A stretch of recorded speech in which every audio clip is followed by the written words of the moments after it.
Hi everyone, welcome back to our channel JK exam crackers. आज के इस particular session में हम जूनियर असिस्टेंट में आपका रहने वाला जॉब रिलेटेड अवेयरनेस सेक्शन उसके एमसीक्यू से डील करने वाले हैं। आपको बहुत से एमसीक्यूज देखने को मिलेंगे और आज इसका लेक्चर 1 है। वहीं पे इसका जो थ्योरेटिकल पार्ट है that I have already covered on the application. अगर आप इस कोर्स को अवेल करना चाहते हैं तो आप ऐप डाउनलोड कर सकते हैं, वहां पे आप सारी डिटेल्स देखिए and you can by that course. Okay, और बाकी जितने भी आपके अगर न्यू अपॉइंटमेंट्स होती हैं, जैसे कि जॉब रिलेटेड अवेयरनेस पोर्शन में ही अगर कुछ हाई कोर्ट में अपॉइंटमेंट्स हो रहे हैं या कुछ भी करंट न्यूज आती है तो that I will cover in the MCQ section itself. Okay, चलिए first question, what is the term used for lying under oath in court? Court में जब आप शपथ लेकर झूठ बोलते हो तो उसको क्या कहते हैं? These are the options before you: acquit, perjury, mens rea, stare decisis. What is the correct answer? What is the correct answer for this? The correct answer is perjury. Perjury is the offense जहां पर आपने झूठी शपथ खाई होती है, ठीक है। The second question is what is a docket in court? Court में डॉकेट का क्या मतलब है? These are the options before you: documentation of court proceedings, one of the first court proceedings that require the defendant to state if they are guilty or not guilty, a requirement by the court to show up and testify, lying under oath in court. So these are the options. Tell me the correct answer. Docket से ही आपको पता चलना चाहिए, with this word only आपको इसका मतलब समझ में आ जाना चाहिए। डॉकेट से निकल रहा है डॉक्यूमेंट, तो the correct answer is option A, documentation of court proceedings. तो अगर डॉक्यूमेंट तैयार होते हैं या डॉक्यूमेंटेशन होती है कोर्ट प्रोसीडिंग्स की, उसको डॉकेट कहते हैं, ठीक है। Moving ahead, next question, what is a legal instrument made to modify an earlier will? कोई पहले विल बन चुकी थी, ठीक है, विल वसीयत हो चुकी थी, उसमें कुछ मॉडिफिकेशंस की जरूरत पड़ गई। बहुत से क्लॉजेस लिखे हुए थे विल में, बट कुछ एक आध क्लॉज को चेंज करने की जरूरत पड़ गई, उसमें मॉडिफिकेशन लाने की जरूरत पड़ गई। तो क्या आप दोबारा से एक नई विल लाई जाएगी? नहीं, उसके लिए कुछ एक लीगल इंस्ट्रूमेंट तैयार किया जाता है उस मॉडिफिकेशन के लिए अर्लियर विल में। उसी लीगल इंस्ट्रूमेंट, यहाँ पे इंस्ट्रूमेंट वो बजाने वाला इंस्ट्रूमेंट नहीं है, it is actually a document. तो इस लीगल डॉक्यूमेंट को क्या कहते हैं वही आपसे पूछा गया है। These are the options before you, tell me the correct answer. What is the correct answer? The correct answer is option B, codicil. इसको क्या कहा जाता है? इस लीगल इंस्ट्रूमेंट को कोडिसिल कहा जाता है। जो भी चेंजेस आप लाना चाहते हो वो इस पर्टिकुलर डॉक्यूमेंट में आप एंटर करते हैं और इस डॉक्यूमेंट को क्या कहा जाता है? कोडिसिल कहा जाता है। Next question, what is the term for the authentication of a signature by an authorized person such as a notary public? क्या टर्म यूज की जाती है जब एक नोटरी पब्लिक या नोटरी जो है कोई भी सिग्नेचर को किसी डॉक्यूमेंट में हुए हैं उसको ऑथेंटिकेट करता है? ऑथेंटिकेशन मतलब वेरीफाई करता है। तो उसके लिए कौन सी टर्म यूज की जाती है, उसे क्या कहते हैं? These are the options before you: notarisation, attestation, affirmation, validation. What is the correct answer? Correct answer is attestation. उसको अटेस्टेशन बोला जाता है।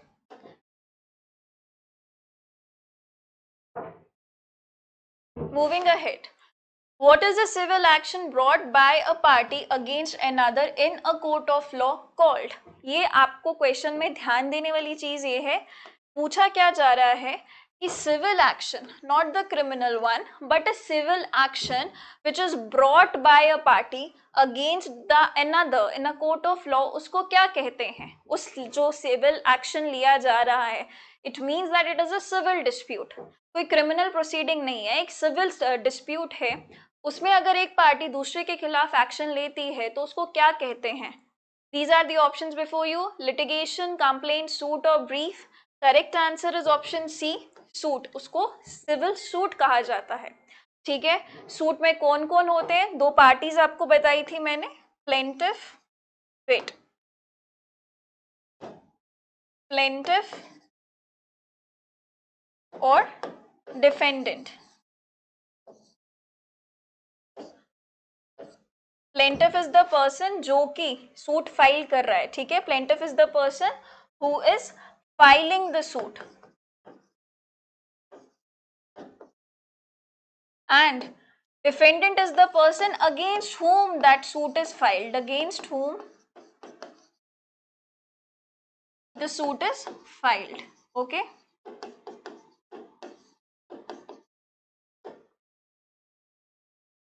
what is moving to next question, what is a formal written request presented to a court of law referred to as? एक formal written request जो कि court के सामने present की जाती है उसको क्या कहेंगे? पिटिशन, मोशन, कंप्लेंट या प्ली? तो जब भी रिटन रिक्वेस्ट की बात हो आपका करेक्ट आंसर हो जाएगा पिटिशन, ठीक है। जैसे कि पिटिशन वर्ड यूज करते हैं हम डाइवोर्स पिटिशन, ठीक है, हमेशा डाइवोर्स की जो प्रोसीडिंग्स रहती हैं, ठीक है, वो जो डॉक्यूमेंट रहता है उसको प्लेंट नहीं कहते, उसको पिटिशन कहते हैं, because there is a request for granting the divorce, है ना, आप रिक्वेस्ट कर रहे हो कोर्ट को कि हमको जो है डाइवोर्स दे दो, तो it is a written request in the word, the correct answer और the correct term for it is petition. Okay, moving ahead.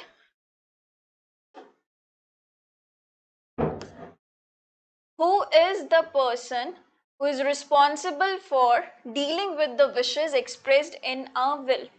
एक विल में जो भी चीजें लिखी जाती हैं, वसीयत में जो भी चीजें लिखी हुई हैं, वो कौन क्या करता है, उसके लिए रिस्पॉन्सिबल कौन है, उसके लिए रिस्पॉन्सिबल कौन है? These are the options before you, guardian, custodian, executor या prima facie. What is the correct answer? The correct answer is the executor. Executor क्या करता है, जितने भी असेट्स हैं उस डिसीज पर्सन के, उस पर्सन के जिसने विल बनाई थी उसको एडमिनिस्टर करने का काम, कि कैसे इसको डिस्ट्रीब्यूट करना है उन लोगों के बीच में जो विल में बताया गया है कि ये जो प्रॉपर्टीज हैं इन इन लोगों को दी जाए, वो पूरी चीज को एडमिनिस्टर या मैनेज कौन करता है और एग्जीक्यूट कौन करता है? सो the correct answer is executor. Will में कुछ पार्टीज रहती हैं, ये विल बनाई, ठीक है, विल बनाने वाले को क्या बोलेंगे? जिसने विल बनाई थी, टेस्टेटर, ठीक है, जिसने कहा कि मेरी ये प्रॉपर्टी मेरे मरने के बाद इन इन लोगों में तुम्हें डिस्ट्रीब्यूट करना है. अब तुम्हें इसे डिस्ट्रीब्यूट करना है, वो किसको ये डायरेक्शन दे रहा है? विल में जिसको डायरेक्शन दी जाती है उस पर्सन को क्या बोलेंगे? उस पर्सन को बोलेंगे एग्जीक्यूटर, ठीक है। और जिसके बेनिफिट के लिए ये विल बनाई गई है कि ये प्रॉपर्टी अल्टीमेटली किस में जाएगी या किसको डिस्ट्रीब्यूट करनी है, तो उनको क्या कहते हैं? Legal Aires. Not the legal Aires but the correct word is beneficiaries और लीगेटी, ठीक है। तो ये कुछ पार्टीज हैं, पार्टीज के नाम जो विल में आपको देखने को मिलते हैं. One is testator, another one is the executor, and then comes the beneficiaries. Okay, I hope you understood. What is the meaning of cognizance? Cognizance का क्या मतलब होता है? It means custody without warrant. It means arousing judicial notice or knowledge. It means crime. It means custody with warrant. What is the correct answer? The correct answer is it means arousing the judicial notice or knowledge. कहते हैं ना कि court ने इस case के ऊपर cognizance ले लिया है. कॉग्निजेंस लेने का मतलब ये होता है कि कोर्ट मतलब जज साहब अपना जुडिशियल माइंड अप्लाई कर रहे हैं, वो इस चीज को क्या करें? नोटिस करें. When you start noticing something obviously आप उस पर फिर एक्शन लेते हो. उसी जुडिशियल नोटिस को लेना मतलब जज जब उस चीज के ऊपर अपना माइंड अप्लाई करता है, उस चीज को नोटिस में लेता है, उसी को कॉग्निजेंस लेना कहते हैं. Okay, so option B is the correct answer.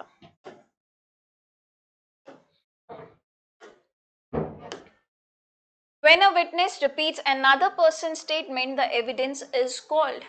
एक विटनेस है, उसको बुलाया गया, वो किसी और व्यक्ति की स्टेटमेंट को ही आके रिपीट करे कि हाँ जी मैंने उससे ये बात सुनी थी, मैंने एक्सीडेंट होते हुए देखा नहीं, पर उसने मुझे बताया कि जो ये गाड़ी नंबर दिस उसने इस व्यक्ति का एक्सीडेंट किया है, ठीक है. ये जो विटनेस है इसका ये एविडेंस क्या कहलाएगा?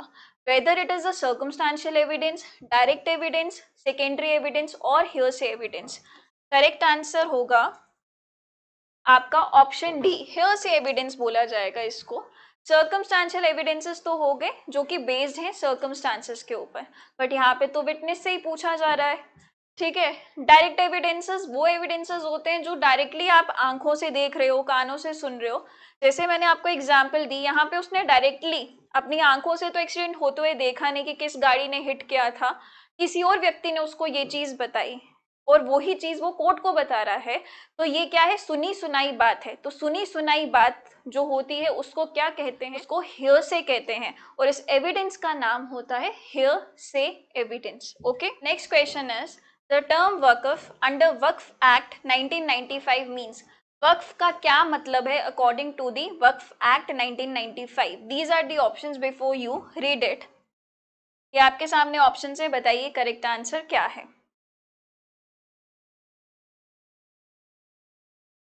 ऑप्शन है, पहला ऑप्शन ये है कि जहां पर एक इंसान जो कि इस्लाम धर्म को फॉलो करता है, अगर वो परमानेंटली किसी मूवेबल प्रॉपर्टी को डेडिकेट करता है फॉर एनी सच पर्पस जो कि इस्लाम के अकॉर्डिंग एक पायस पर्पस है, एक रिलीजियस पर्पस है या चैरिटेबल पर्पस के लिए वो ऐसा कुछ करता है, तो उसका मतलब वक्फ है अकॉर्डिंग टू वक्फ एक्ट। सेकेंड ऑप्शन में लिखा है अगेन सेम चीज कि वो परमानेंटली किसी भी प्रॉपर्टी, यहाँ पर मूवेबल प्रॉपर्टी वर्ड यूज हुआ है फर्स्ट ऑप्शन में। सेकेंड ऑप्शन में बोल रहे हैं कोई भी प्रॉपर्टी वो डेडिकेट करता है किस पर्पस के लिए, रिलीजियस पायस या चैरिटेबल पर्पस के लिए, तो उसका मतलब वक्फ है। थर्ड ऑप्शन ये है कि टेम्पररी बेसिस पे किसी भी प्रॉपर्टी को क्या कर रहा है, डेडिकेट कर रहा है, तो वो वक्फ है। The fourth option is none of the above. The correct answer for this will be option B. जो ऑप्शन ए और ऑप्शन बी है देखने में सेम लग रहे हैं, बट डिफरेंस यहाँ पे क्रिएट हो रहा है। ऑप्शन ए में बोला गया है मूवेबल प्रॉपर्टी और ऑप्शन बी में बोला गया है एनी प्रॉपर्टी। सो जो वक्फ का मतलब होता है, it is actually a dedication, permanent dedication of any property. It can be movable और immovable. Okay, moving ahead, the early release of a prisoner is called. अगर किसी प्रिजनर को जल्दी छोड़ दिया जाता है, रिहा कर दिया जाता है, तो उसको क्या कहते हैं? These are the options before you. मान लीजिए उसकी सजा 20 साल थी और उसको 18th ईयर में ही छोड़ दिया जाता है, रिलीज कर दिया जाता है। सो this is the early release, और इसका रीजन क्या रहता है? That he was behaving good, उसका गुड बिहेवियर रीजन रहता है। तो उसके लिए क्या टर्म यूज होती है, क्या बोलते हैं उसे? That he has been released on parole. Okay, option A correct हो जाएगा। Next question is dash are the offences for which a police officer can arrest without warrant. बिना वारंट्स लिए, मतलब बिना कोर्ट से वारंट्स लिए पुलिस ऑफिसर किसी भी पर्सन को जिसके ऊपर शक है उनको, उसको अरेस्ट कर सकता है। वो कौन से ऑफेंसेस होते हैं? These are the options before you, A, B, C और D. The correct answer is option B. जो भी कॉग्निजेबल ऑफेंसेस होते हैं वहां पे पुलिस के पास ये पावर है कि वो किसी भी पर्सन को विदाउट वारंट जो है अरेस्ट कर सकते हैं। Cognizable offences are those offences, अगर मुझे इसको लेमैन लैंग्वेज में कहना है, जो कि सीरियस नेचर के हैं, कि अगर किसी का मर्डर हुआ है, राइट, किडनैपिंग हुई है, so these are the cognizable offences and here the police officer can arrest any person on whom there lies suspicion by the police, that too without the warrants. Okay, moving ahead, the essential elements of a crime in criminal jurisprudence. एक criminal jurisprudence में या फिर ये जो पूरा एक criminal justice system है उसमें क्राइम के होने के लिए कौन से वो दो एलिमेंट्स हैं जिनका होना बहुत ज़्यादा ज़रूरी है कि ये क्राइम तभी एस्टैब्लिश हो पाएगा कि क्राइम हुआ है एक्चुअल में, if these two elements are present. Options are actus reus, mens rea, both A and B, human being. मैंने पहले ही आपको एक्चुअली क्वेश्चन एक्सप्लेन करते करते ही उसमें कुछ आंसर बता दिया कि दो एलिमेंट्स हैं, ठीक है। तो करेक्ट आंसर आपका हो जाएगा option C, both A and B, actus reus and mens rea. अब इसका मतलब क्या है? एक्टस रियस का मतलब है कोई फिजिकल एक्ट, और मेंस रिया का मतलब है किसी तरह का मेंटल एक्ट। मेंटल एक्ट में क्या आ जाता है आपका? मेंटल एक्ट, ठीक है। मेंटल एक्ट से मतलब कि किसी तरह की intention, motive, knowledge, this is the mental act. Supposedly mister A को मिस्टर बी का मर्डर करना था, ठीक है, मर्डर करना है किसने, मिस्टर ए ने मिस्टर बी का जो है मर्डर करना है.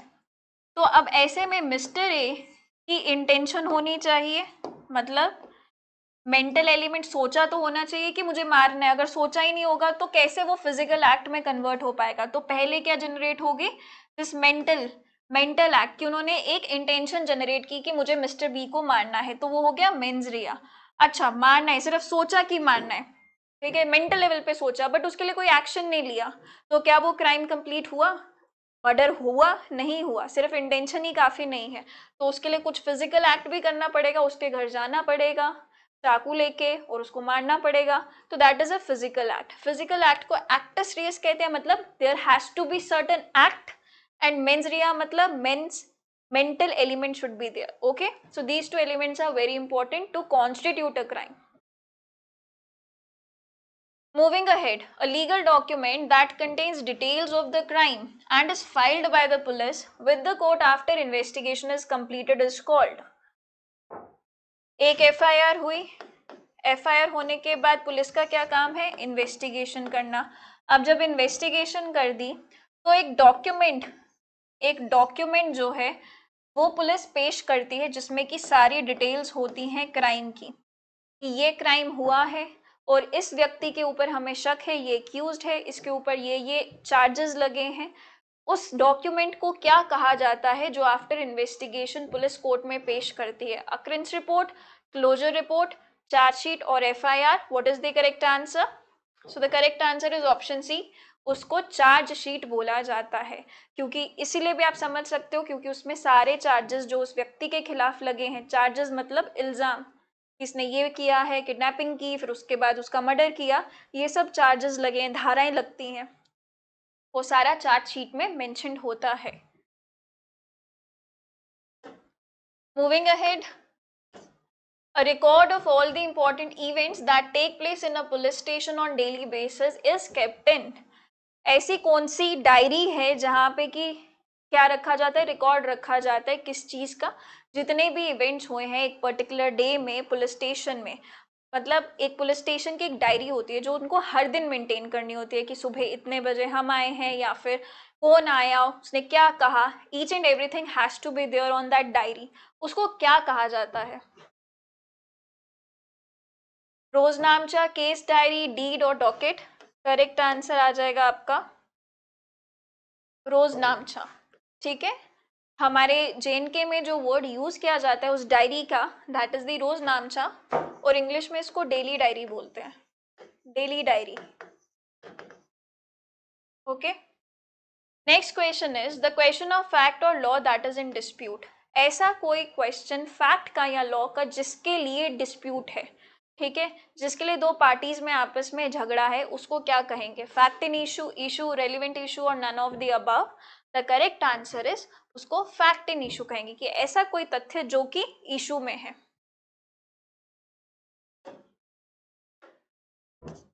A person whose name has been entered in the state roll prepared and maintained by the state bar council is known as. उस व्यक्ति को क्या कहते हैं जिनका नाम स्टेट रोल में, जिनका नाम किस में होता है, स्टेट रोल में होता है, which is prepared by the state bar councils, उनको क्या कहते हैं. These are the options before you. The correct answer is advocate. तो एडवोकेट बनने के लिए आपका नाम इसमें मेंशन होना जरूरी है स्टेट रोल में, जो कि कौन मेंटेन करता है, स्टेट बार काउंसिल मेंटेन करती है हर एक स्टेट की. ओके, लॉयर कौन है, बैरिस्टर कौन है, फिर लॉयर इज द पर्सन जिसने लॉ कर रखी है, who is a law graduate, who is a law graduate. But this law graduate spelling, एक minute, lawyer is actually a person who is a law graduate. इस person ने, lawyer ने lock कर रखी हुई है, but he can not represent somebody else, मतलब किसी को वो रिप्रेजेंट नहीं कर सकता in the court of law. जैसे हमने वकालतनामा पढ़ा था कि वकालतनामा फिल करना पड़ता है, उस वकालतनामा का मतलब ये होता है, सपोजिंगली मुझे केस फाइल करना है तो वो वकालतनामा ऑथराइज कर रहा है पर्सन ए जो कि एडवोकेट है उनको कि आप मेरे केस को क्या कीजिए, रिप्रेजेंट कीजिए मुझे कोर्ट के सामने, राइट। लेकिन लॉयर कभी भी किसी को रिप्रेजेंट नहीं कर सकता क्योंकि वो एडवोकेट नहीं है। एडवोकेट बनने के लिए आपका एनरोल्ड होना स्टेट बार काउंसिल के साथ जरूरी है। तो एडवोकेट और lawyer are two different terms. वहीं पे बैरिस्टर इज द पर्सन जो कि लॉ ग्रेजुएट ही है, वो भी रिप्रेजेंट नहीं कर सकता, बट उसने लॉ कहाँ से की है, अगर इंग्लैंड से की है, इंडिया से नहीं की, तो उसको बैरिस्टर बोलते हैं। I hope it's clear with you and the correct answer of this option C. Okay, the extent of the power to make legal decisions and judgments. Simply बात हो रही है कि पावर होना आपके पास लीगल डिसीजंस लेने की, जजमेंट्स जो है पास करने की, उस पावर को क्या कहा जाता है? ठीक है, डिस्क्रिशन, जुरिस्डिक्शन, जजमेंट और order. The correct answer is jurisdiction. Jurisdiction मतलब आपका क्षेत्रफल क्या है, जिस क्षेत्रफल में आप अपनी पावर्स को एक्सरसाइज कर सकते हो। जो पावर्स आपको दी गई हैं उन पावर्स को क्या कर सकते हो, एक्सरसाइज कर सकते हो for making legal decisions, for making legal judgments. So that power is called as jurisdiction. Okay, that extent of power is called jurisdiction, not power but extent of power.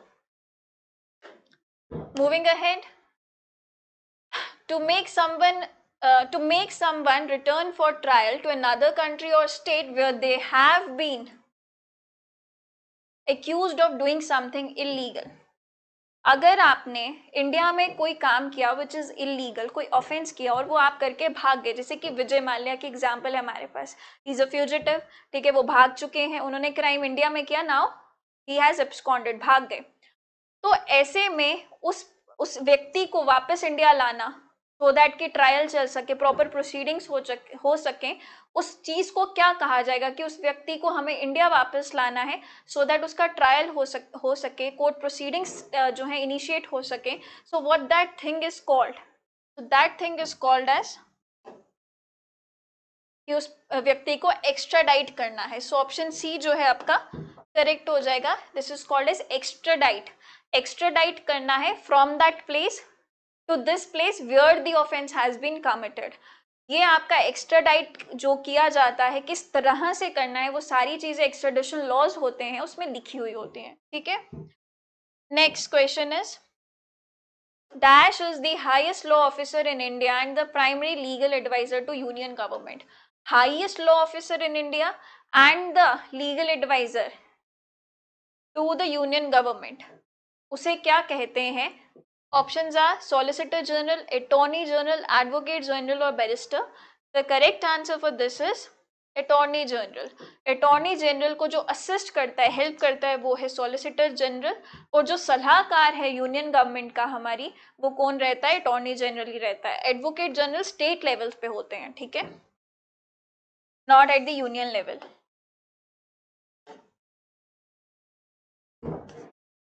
Dash is a disagreement, argument or controversy that can lead to a legal proceeding. कोई भी disagreement, disagreement, argument या controversy जिसकी वजह से legal proceedings जो हैं start हुई है, मैंने आंसर बता ही दिया है, तो उसे क्या कहते हैं, ठीक है। These are the options before you and the correct answer is dispute. तो डिस्प्यूट क्या है? It is actually a disagreement between two parties because of which it led to legal proceedings. तभी वो कोर्ट में पहुंचे हैं क्योंकि उनके बीच में किसी प्रकार का डिसएग्रीमेंट या आर्ग्यूमेंट्स हो रहे थे। उस चीज को क्या बोलते हैं? डिस्प्यूट बोलते हैं। Dash is a legal document that sets out the claims made by the plaintiff against the defendant in a civil court. Defendant के अगेंस्ट एक डॉक्यूमेंट जो है प्लेंटिफ फाइल करता है, ठीक है, जहां पे उसने अपने क्लेम्स लिखे होते हैं कि मेरा ये लीगल राइट है और मैं डिफेंडेंट से ये क्लेम करता हूँ कि मैं इस जो है प्रॉपर्टी का मालिक हूँ। मैं एग्जाम्पल के तौर पे बता रही हूँ कि जैसे कि एक सूट फाइल हुआ, उसमें कहा कि मैं इस प्रॉपर्टी का जो हूँ ओनर हूँ, ये मुझे ओनर डिक्लेयर किया जाए, उसने मेरी प्रॉपर्टी को जो है जबरदस्ती इस पे कब्जा किया हुआ है। तो what is it? I am claiming something, I am claiming my legal right. तो वो किस डॉक्यूमेंट पे वो ये बातें लिख रहा है, उस डॉक्यूमेंट का नाम क्या है, वो पूछा गया है। करेक्ट आंसर आपका हो जाएगा प्लेंट। जो डॉक्यूमेंट लिखता है डिफेंडेंट, ठीक है, जो भी रिप्लाई फाइल करेगा वो प्लेंट का, उस डॉक्यूमेंट को रिटन स्टेटमेंट कहते हैं। ओके, आई होप क्लियर है प्लेंट क्या है, रिटन स्टेटमेंट क्या है, ठीक है। और ये सिविल सूट की बात हो रही है। Next question, in legal term what is the meaning of subpoena? Subpoena का मीनिंग क्या है लीगल टर्मिनोलॉजी में? Formal written contract, court ordering someone to appear in court, document granting power of attorney, a written legal defence. Correct answer is a court order requiring someone to appear in court.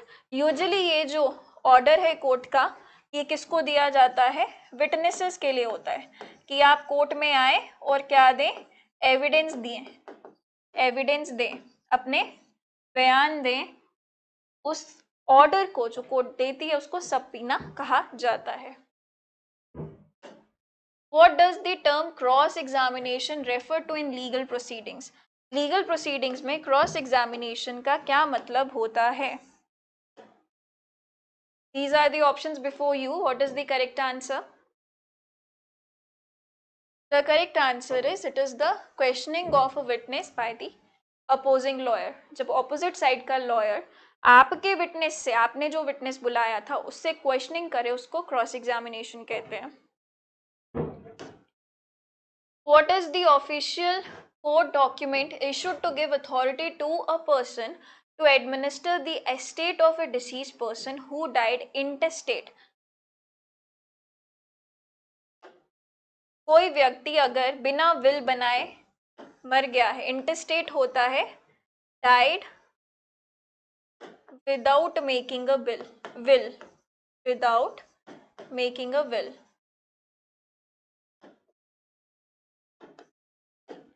पूछा क्या जा रहा है कि वो document, ठीक है, official court document जो कि इशू करती है कोर्ट, किस लिए? To give authority to that person, कि आप इस पर्सन की प्रॉपर्टी, ये जो डिसीज पर्सन है जो मर चुका है, इसकी प्रॉपर्टी को क्या करो? एडमिनिस्टर करो, जब तक कि ये प्रॉपर हैंड्स तक पहुंचती नहीं है। देख रेख तो करनी है तब तक के लिए जब तक पता नहीं चलता कि ये प्रॉपर्टी एग्जैक्टली जानी किसके पास है, ठीक है। जब ये नहीं पता चल पाता है तो कोर्ट एक पर्सन अपॉइंट करती है, ठीक है, जिस के थ्रू, जिस डॉक्यूमेंट के थ्रू वो अपॉइंटमेंट होता है उसको क्या कहते हैं? ये पूछा जा रहा है कि वो ऑफिशियल कोर्ट डॉक्यूमेंट को क्या कहते हैं।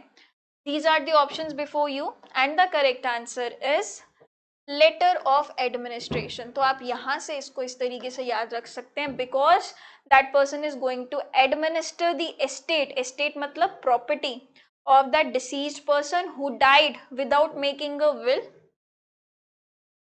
उसको क्या इशू किया जाता है? Letter of administration. Next question is who is defined as someone legally entitled to inherit the property और the assets from the deceased person. ऐसे व्यक्ति को क्या कहा जाता है जिसके पास ये लीगल राइट है कि after the death of this person I am his what, कि मैं इसकी प्रॉपर्टी लूंगा, ये मेरे पास अधिकार है। तो उस व्यक्ति को क्या कहते हैं? These are the options before you, beneficiary, executor, testator, legal heirs. Correct answer is legal heirs, ठीक है। उसे क्या कहते हैं? लीगल एयर्स, कि इनका लीगली एक सक्सेशन के तौर पे, ठीक है, इन्हें इनहेरिट करना ही था, उस तौर पे वो राइट जनरेट हुआ है, because they are legal heirs. तो जैसे कि अगर एक पिता है, उनकी डेथ होती है, तो उनके जो बच्चे हैं, उनकी जो विडो होगी, वो लीगल एयर्स कहलाएंगे, ठीक है। Moving ahead, what term refers to legal right that gives someone ownership of a property or asset including the ability to transfer the ownership? इन्होंने पूछा है कि क्या टर्म यूज की जाती है जहां पे बात आए कि एक व्यक्ति का लीगल राइट है कि that he is the owner of this property and because he is the owner so he can also transfer this particular property और whatever he wants to do with that property. तो उस legal term को क्या कहा जाता है, उस term को क्या बोला जाता है? कि जिसके तहत ये पता चल रहा है that he is the owner of the property and he can transfer the ownership of the property. Deed, title, lease, estate, the correct answer is title. ठीक है, लीगल लैंग्वेज में उसको टाइटल कहा जाता है। अगर आप अपने घर के ओनर हैं तो आपके पास उसकी क्या होनी चाहिए, टाइटल डीड होनी चाहिए। ठीक है, या उसके पास, उसके लिए आपके पास उसका टाइटल होना चाहिए। कहने का मतलब आप लीगली उसके ओनर होने चाहिए, उस प्रॉपर्टी के जहां आप रह रहे हैं, जो आप क्लेम कर रहे हैं आपकी है, आपका उस पर टाइटल होना चाहिए, मीनिंग आपकी ओनरशिप होनी चाहिए। Legally you must be the owner of that particular property. What is a written legal document that conveys a binding commitment or promise affirming an interest in property or rights? ऐसा कोई written legal document जो कि convey कर रहा है एक commitment, ठीक है, या एक प्रॉमिस जहां पे आप कह रहे हो कि I am transferring you my interest in the property और any sort of right, so that conveying मतलब ट्रांसफरिंग। यहाँ पे कन्वेस का मतलब है ट्रांसफर करना। तो इस कौन सा ऐसा डॉक्यूमेंट है जिस डॉक्यूमेंट के तहत ऐसी चीजें ट्रांसफर होती हैं, उसको क्या कहते हैं, कॉन्ट्रैक्ट, अग्रीमेंट, डीड और covenant. Correct answer is deed. आपने टर्म सुनी होगी सेल डीड, है ना, कि सेल डीड आपके नाम, मतलब सेल डीड आपने बनवाई कि नहीं बनवाई, रेंट डीड बनवाई कि नहीं बनवाई। तो ये सेल डीड, रेंट डीड क्या है, इसमें आपका जो प्रॉपर्टी में इंटरेस्ट है आप उसको ट्रांसफर कर रहे हो। सेल डीड में सेल करके, एक घर की सेल करके आप पूरा का पूरा जो घर है किसी और को दे रहे हो। रेंट डीड में आप कुछ पोर्शन, कुछ इंटरेस्ट जो आपका प्रॉपर्टी का उसमें है बना, वो किसी को दे रहे हो कुछ टाइम के लिए, तो दैट इज रेंट डीड। तो there is actually a transfer of interest that is taking place. A suit for dash is a civil lawsuit that establishes a party's legal right or title to something। इसमें से कौन सा suit है ऐसा जो दूसरी party, जो मतलब जिस पार्टी ने ये सूट फाइल किया है, वो उसके लीगल राइट को एस्टैब्लिश कर रहा है। उसके पास वो लीगल राइट है बट उसको वो एस्टैब्लिश कर रहा है, तो वो सूट कौन सा होगा। Options are breach, declaration, damages, injunction. Correct answer है डिक्लेरेशन। सूट फॉर डिक्लेरेशन, कि डिक्लेयर करो कि मैं ही इस घर का ओनर हूँ। तो इसमें क्या हो रहा है, हाँ पोजेशन भी मेरे पास है, सब कुछ है, घर में भी मैं ही रह रहा हूँ, just declare me that I am the owner. तो ये क्या हो रहा है, यहाँ पे इस्टेब्लिश किया जा रहा है पार्टी का लीगल राइट। एग्जिस्ट करता था, बस उसको और ज्यादा क्या किया जा रहा है, थोड़ा एम्फोसाइज किया जा रहा है। नेक्स्ट क्वेश्चन है, what does it mean to die without making a will. ये तो अभी हमने डिस्कस किया, तो इसका करेक्ट आंसर हो जाएगा option B, intestate. Okay, next question is, a dash is a contract और agreement between an individual, the country and the जज promising that the individual will appear in the court on their scheduled date। ठीक है, कोई date पड़ी, अब एक person court के साथ ये प्रॉमिस करता है कि I will be appearing before you on the scheduled date. तो ये जो प्रॉमिस है, ये जो अग्रीमेंट है, इसको क्या कहते हैं, surety bond, personal bond, bail, indemnity. so this is actually personal bond. Bail में कुछ पैसों की बात होती है कि अगर मैं नहीं आता हूँ, वो बेल में तो बोला जाता है कि मैं आऊँगा, और अगर नहीं आता हूँ तो ये मेरा पैसा आप ले, मतलब एज अ फाइन मुझे ये पैसा जो है आपका हो जाएगा and all that thing. But personal bond में सिर्फ आपकी एक काइंड ऑफ प्रॉमिस होता है आपकी तरफ से कि मैं आऊँगा ही आऊँगा, so that is a personal bond.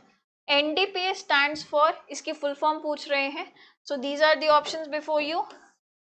Correct answer है narcotic drugs and psychotropic substances act. ये एक कानून है जो डील करता है ड्रग्स के, जो तस्करियां वगैरह होती हैं उसके साथ।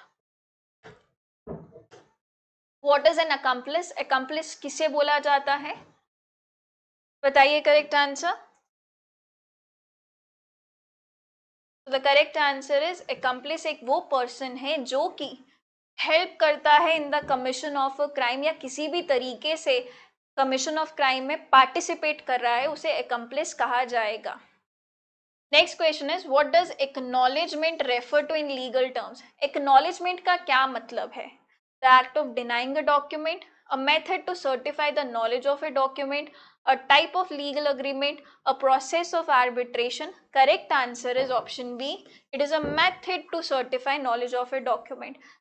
सपोजिंगली आपको कोर्ट की तरफ से कोई डॉक्यूमेंट आता है और आप वो डॉक्यूमेंट रिसीव कर देते हैं, तो इस चीज को बताना कोर्ट को कि हाँ जी हमने रिसीव कर लिया है, वेरीफाई कर सर्टिफाई करना कि yes you have got the document, तो आप अपना जो है सिग्नेचर कर देते हो किसी भी चीज पे जो कोर्ट ने भेजी थी कि इस पे सिग्नेचर करना है.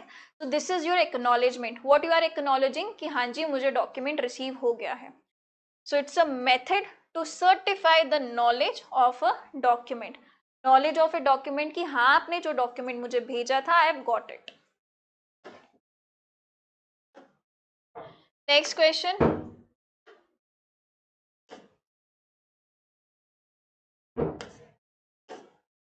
What does adjudication mean? Adjudication का क्या मतलब है? These are the options before you. Tell me the correct answer. The correct answer for this will be it's a legal process of deciding the dispute by competent authority. जब एक जज किसी dispute को decide करता है, उसके ऊपर decision लेता है, वो सुनता है, प्रॉपर पूरी प्रोसीजर चलता है, उसे एडजुडिकेशन कहा जाता है कि प्रॉपर वे में इस मैटर को क्या किया गया है, जज के द्वारा सुना गया है. सो this is a legal process of deciding the dispute by the competent authority. Next it what is abandonment in legal terms mean. Abandonment का क्या मतलब होता है? These are the options before you. The correct answer is the act of giving up a legal right. आपका कोई legal right था but आप उस लीगल राइट को अवेल ही नहीं करना चाहते. आपने कहा ठीक है ना बट मुझे नहीं चाहिए. ठीक है, अरे पड़ा है मेरे पास बट मुझे नहीं चाहिए. तो what is it? This is abandonment. इसको क्या बोला जाता है? अबैंडनमेंट बोला जाता है. That is giving up a legal right. Okay. What does it mean to abscond? Abscond का क्या मतलब है? ये तो सभी को आना चाहिए. Abscond का क्या मतलब है? So abscond means, बताइए. To fail to present oneself before the court when required. Court ने कहा था आपको इस तारीख को आना है, आप नहीं आए, इट मीन्स आप भाग गए हैं. So that is the meaning of abscond. This is your failure to actually present before the court. Okay. Next is what is an act of God? Act of God किसे कहा जाता है? A, B, C और D. Correct answer इसका हो जाएगा option C. It is an extreme natural event that couldn't have been anticipated. जैसे कि earthquake. Earthquake act of God है. सुनामी एक्ट ऑफ गॉड है. ठीक है. What is capital punishment? Capital punishment legal terminology में क्या मतलब है इसका? तो capital punishment means death penalty. इसका मतलब होता है death penalty for a crime that takes the convicted persons life. तो कैपिटल पनिशमेंट इज एक्चुअली फांसी. ठीक है. What is a case number? Case number का क्या मतलब है? ए, बी, सी और D. The correct answer is option B. It is a unique identification number provided by the court for each case. जैसे ये नंबर पता है किस फॉर्मेट में होता है? सपोजिंगली कोई डोमेस्टिक वायलेंस का केस है तो ऐसा लिखा होगा डीवी एक्ट. ठीक है. स्लैश उसको कुछ भी नंबर दे दिया होगा, जैसे कि 321 मान लेते हैं. स्लैश जिस ईयर में वो केस फाइल किया होगा उस ईयर का यहाँ पे मेंशनिंग होगी. So this is actually what, this is your case number. इस फॉर्मेट में होता है case number. Okay. Just give me a moment to have water. Okay.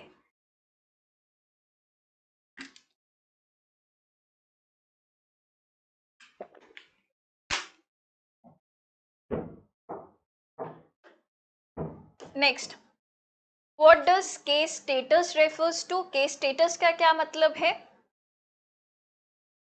Correct answer is case status मतलब कि क्या स्टेज चल रही है किसी एक केस की. So option B will be the correct answer. The current stage of the case within the court process. Okay. So this is the case status कि केस की कौन सी स्टेज चल रही है. What is meant by cause of action? Cause of action का क्या मतलब है? The correct answer is option B. A set of facts sufficient to initiate legal action against another party. कि आपने किसी के अगेंस्ट अगर कोई भी केस फाइल किया है तो उसको फाइल करने का रीजन क्या था. रीजन क्या था? कॉज ऑफ एक्शन, मतलब कारण क्या है आपके एक्शन लेने का. कौन से एक्शन लेने का? लीगल एक्शन लेने का. तो सेट ऑफ फैक्ट्स, ऐसे वो सभी तथ्य विच आर सफिशिएंट, जो बता रहे हैं कि लीगल एक्शन इसलिए लिया गया है, वही कॉज ऑफ एक्शन है. Okay. What is circumstantial evidence? Circumstantial evidence का क्या मतलब होता है, या सर्कमस्टांशियल एविडेंस क्या है? Are they direct evidences? Circumstantial, based upon the circumstances. हमें कोई आई विटनेस नहीं मिल रहा, हमें कोई ऐसा विटनेस नहीं मिल रहा जिसने कि देखा हो अपनी आंखों से कोई भी क्राइम होते हुए. तो हम ऐसे में क्या करते हैं? सर्कमस्टांशियल एविडेंसेस पे रिलाई करते हैं कि चलो सर्कमस्टांसेस समझते हैं. अच्छा, रात का समय था, कुछ उससे थोड़ी देर पहले हमने इसी व्यक्ति को देखा था, राइट, ये आसपास था, उसके बाद तो किसी को हमने देखा नहीं, तो शक इस पे जा सकता है. तो ये सब क्या है? आप सर्कमस्टांसेस के बेसिस पे एक उस तक पहुंचने की कोशिश करो कि क्राइम किसने किया होगा. तो these are circumstantial evidences. Option C correct हो जाएगा. इनडायरेक्ट एविडेंसेस हैं क्योंकि डायरेक्टली तो किसी ने देखा नहीं कि मर्डर किसने किया है. That give rise to logical inference, जिसके पीछे रीजन भी समझ आ रहा है कि अच्छा अगर हम डॉट्स को कनेक्ट करें तो एक लॉजिकल जो रीजन मतलब एक लॉजिकल चीज निकल के आ रही है, वो यही लग रही है. तो this is what circumstantial evidences. Commutation का क्या मतलब है? The process of appalling a court decision, substitution of punishment with a less severe one by an executive officer, execution of a death sentence, the dismissal of charges against a defendant. The correct answer is option B. The substitution of a punishment with a less severe one by an executive officer. Supposingly किसी को death sentence मिला था या फिर capital punishment जिसके बारे में हमने अभी पढ़ा, उसको कम्यूट करके लाइफ इम्प्रिजनमेंट दे दी गई. कम्यूट किया गया है, यहाँ पे क्या हुआ है? कम्यूटेशन हुआ है. सो कम्यूटेशन मतलब कि एक सीरियस पनिशमेंट मिली थी, सीरियस पनिशमेंट को थोड़ा कम सीरियस में थोड़ी लेस सिवियर पनिशमेंट दे दी गई. ठीक है. What is cross examination? Cross examination का क्या मतलब है? So it's examination of a party by the opposite party. Okay. Decree का क्या मतलब है? डिक्री क्या होती है? Decree is a formal order of a court that resolves issue in a case. तो करेक्ट आंसर ऑप्शन बी है. Judgment, decree always follows the judgment. ये चीज होती है कि केस पूरा का पूरा जब सुन लिया गया, एविडेंसेस ले लिए गए, तो जो भी उसमें इश्यूज थे, राइट, इश्यूज होते हैं, जो भी इश्यूज थे उन इश्यूज को भी सारा सुना और देखा कि हाँ जी कौन जो है लग रहा है कि किसकी गलती है और किसके फेवर में फैसला जाएगा. वो सारी चीजें कहाँ पे होंगी? आपको देखने को मिलेंगी डिक्री में. So it is a formal order of the court that resolve issues. ये सारे इश्यूज रिजॉल्व हो गए हैं, कोर्ट ने बता दिया है कि फैसला किसके अगेंस्ट है और किसके फेवर में है, सारे इश्यूज रिजॉल्व करने के बाद. Now what is who is a decree holder? Decree holder कौन है? वो इंसान जिसके फेवर में जजमेंट या डिक्री जो है दी गई है, वो होता है आपका डिक्री होल्डर. तो करेक्ट आंसर क्या हो जाएगा? Option B will be the correct answer among all the options. Then comes date of institution का क्या मतलब है लीगल टर्मिनोलॉजी में?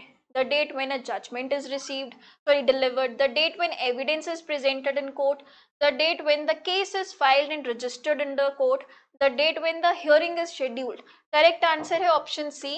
वो दिन, वो तारीख जब केस फाइल किया गया है, कोर्ट में रजिस्टर किया गया है, वही जो दिन होता है उसको डेट ऑफ इंस्टीट्यूशन, वही तारीख को डेट ऑफ इंस्टीट्यूशन बोला जाता है. ठीक है. Next, what is examination in chief? Examination in chief का क्या मतलब होता है? ये ऑप्शंस हैं आपके सामने, सभी के सभी ऑप्शंस ध्यान से पढ़िए, मैं आपको बताऊंगी फिर कि क्या है इसका correct answer.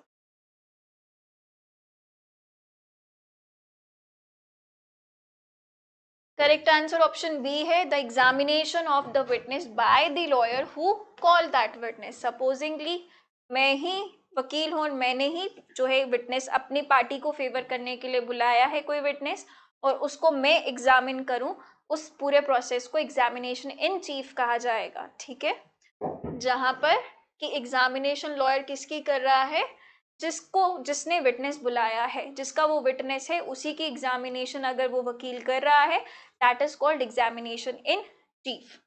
Examination in chief के बाद क्या होता है, आपने एग्जामिन कर, मतलब मैंने आपको एग्जाम्पल बताई कि एग्जामिन कर लिया, अपने विटनेस को बुलाया था, एग्जामिन कर लिया, उसके बाद कौन सी स्टेज आती है, तो क्रॉस एग्जामिनेशन की आती है कि अब दूसरे वकील साहब को मौका मिले मेरे विटनेस को क्रॉस एग्जामिन करने का। ओके, करेक्ट आंसर है ऑप्शन बी, और ऊपर भी आपका करेक्ट आंसर ऑप्शन बी ही है। Okay, so that is it for today's class. Thank you so much.